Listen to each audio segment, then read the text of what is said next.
Welcome to channel. இன்றைக்கி நம்ம prison escape தான் பண்ண போகிறோம். ஓகே, ஸ்டோரி பார்த்துடலாம். ஸ்டோரியில் நம்ம யூஎஸ்ஏல இருக்க ஒரு பேங்க்கில் திருட போகிறோம். அப்போ இங்கே ஒரு போலீஸ்கார் நம்மளை அரெஸ்ட் பண்ணிடுறாரு. அதனால் நம்மளை ஒரு சீக்ரெட் பிரிசனில் அடைச்சி வைக்கிறாங்க. அங்கேருந்து நம்ம எஸ் ஆகணும், அதாவது தப்பிக்கணும். அதுதான் இந்த ஃபுல் கேமே. ஓகே, இப்போ இந்த ஜெயிலை நம்ம தப்பிக்கலாம். என்ன பண்ணலாம்? ஒரு இது கம்பி மாதிரி கொடுத்துருக்காங்க. எங்களுக்கு கம்பியெல்லாம் தேவையில்லை, கையே போதும்.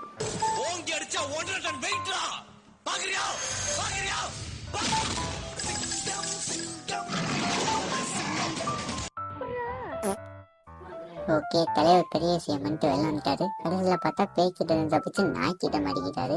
பெரும்பாலும் நாய் எலும்பு தான் விரும்பும். ஓகே, கொடுப்போம். சப்போஸ் நம்ம எலும்பை கடிச்சிடாமல் இருக்கணும். வாங்கிடுச்சு. எல்லாம் என்ன நாய்?